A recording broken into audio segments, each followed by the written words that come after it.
Good day guys! Kaninang umaga, magpapakain akong ganyan. Dumadaan, di ba? Doon ako dumadaan ganyan. Ba, may narinig akong mga sisiw. Parang, baka hindi naman, baka sa malayo lang. Pero, nung pagpasok kong ganito, confirmed guys, si Malagandang mayroon ng sisiw. Ngayon, ang aking iniisip, mabilis lang, lilinisin ko yung lugar niya, papakainin ko. Wala akong pagkain ng aking mga sisiw na bago, kaya kailangan kong linisin agad-agad, mag-asikaso agad-agad para makabili ng pagkain. Kasi, alam ko gutom na to. Silipin natin sila.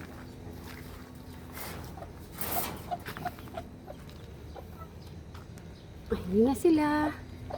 Hi! Ay, totoo. Meron na siyang sisiw. Ilan ba yung sisiw mo? So guys, sisilipin ko yan. Dalawa yung sisiw na nakikita ko. Kung ilan pa yung meron pa ba siyang nasa kip-kip niya, titingnan natin. Pero, sa ngayon, i-check ko sila tapos mamadalin ko maglinis ng kanilang lugar para pagkuhanin ko sila mamaya, ready na. Ang cute ng mga sisiw, oh. Oh guys, meron akong bad news. Meron dalawa siyang sisiw na nadaganan. Actually, yung isa nasa loob pa ng itlog. Siguro nadaganan niyo or masyadong mainit. Tapos yung isa is totally crushed. So guys, eto na yan siya. Yan na sila. Ayan guys ha. First naman natin gagawin dito. Kailangan linisin.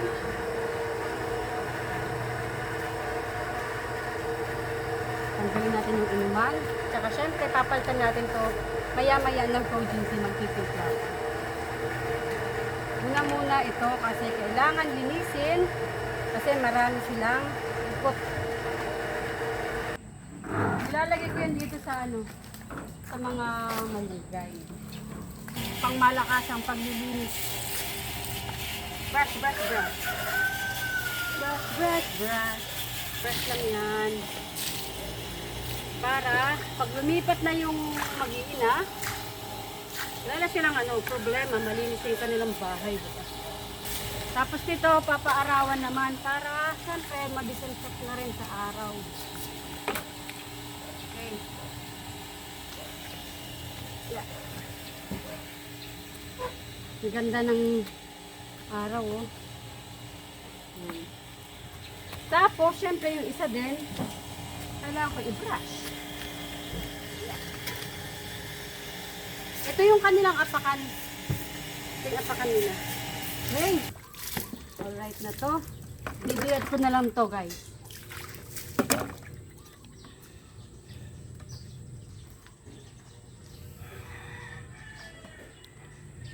It's time to clean. The cleaning materials. Hindi. Alam ko lang linisan ko. Para mamaya kasabay ng pagpapatuyo ko dun sa kanilang bahay, matuyo na rin sa kanilang kanya. So, this is it, guys.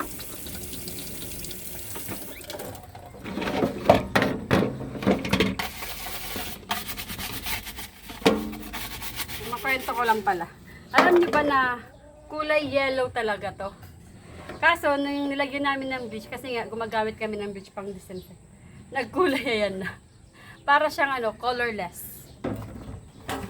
Nung nilagyan namin ng bleach. Para at the same time, nalilinis mo na, nadidisinfect pa. Tapos banlawan na lang ng maigi.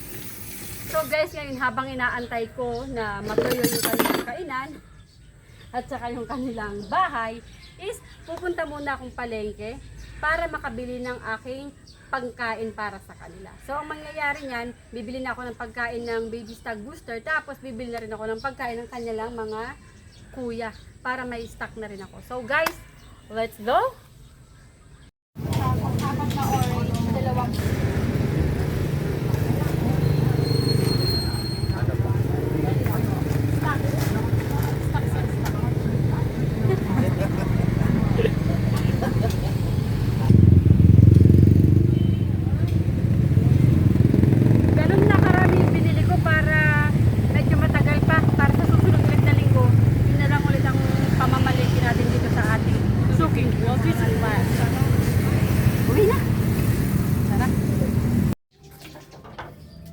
dumating na tayo sa wakas sa bahay. Medyo pawis-pawis lang ako. Sobrang init.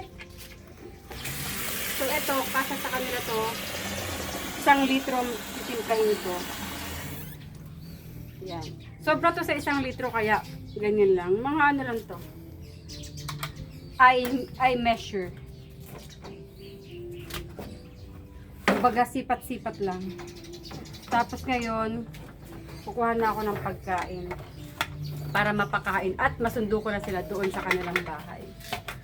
Lipat na tayo. Siyempre meron na tayong stock para sa kanilang mga kuya. Ayan. At siyempre, meron na rin tayong ganito para sa kanila. Yan guys ha. Pag hindi ba naman ako mapansin ng Thunderbird? Jokes.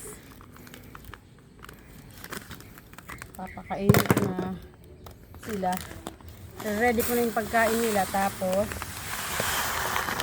lilipat ko na sila para antimano goods yung kanilang lugar. Diba? Okay. Magtitimpla na rin ako ng Pro-Ginzy para ready na sila sa kanilang lilipatan. Kumbaga, pagkalipat nila, mayroon ng pagkain antimano.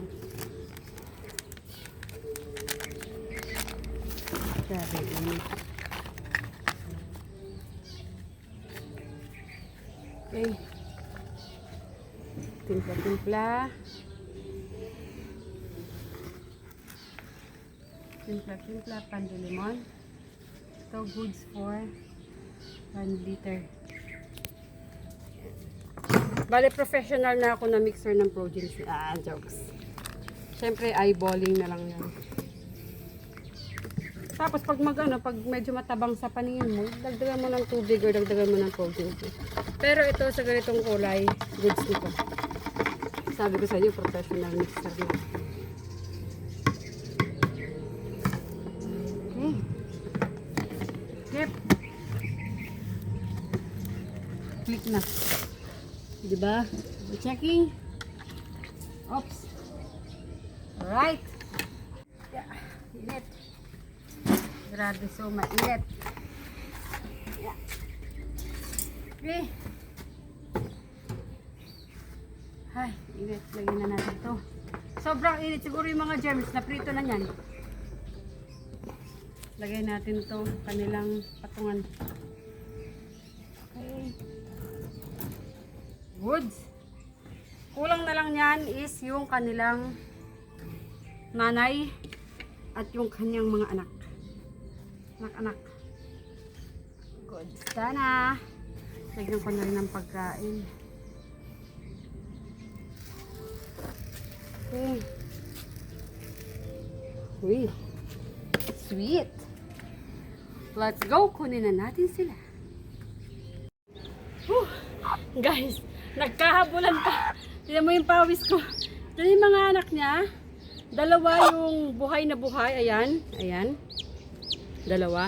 Tapos guys, meron kaming 5 dito na hindi siya napisa. Ano sila, kung baga, in Tagalog, itlog na bugok sila.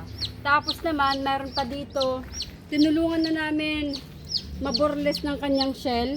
Kasi nilanggam siya. Kumbaga, nauna yung langgam kaysa sa kanyang paglabas, kaya wala siyang laban, nilanggam. So this time guys, ilipat na natin sila sa mas safe na lugar. Tsaka ang init na rin. Let's go! Ayan guys, nandito na kami sa bahay sa wakas. Malalagay ko na sila sa kanilang magandang bahay. O, halika na, halika kayo. O, dito na muna kayo. Tapos kasama niyo yung nanay. O. Yung pagkain, pakainin mo yung mga anak mo. Halika nyo, tingnan nyo guys. Ayan, ayan na sila. Komportable na sila nyan. Diyan. Lalagyan ko sila ng siguro isang bond paper muna para pag nalalaglag yung pagkain doon, makakain pa ng mga sisiw. Kasi dito, malalaglag, mapupunta sa ilalim. So, para contrast, ayan. See? Diyan. O, diba? Ayos na yan. Tapos naman, dito makikita niya yung mga anak niya, yung makikita yung mga nalaglag dito, kung wari, ganyan, makikita, papakainin niya yung mga sisiw. Tik, tik, tik, tik. Ayan, oh. Diba? Dito kayo banda, oh. Nasawsaw siya sa tubig. Sa Progency, nagulat siya. Siguro malamig. So guys, yun ang itsura ng aking mag-iina dito sa table. Pero ililipat natin sila doon sa mga mangga.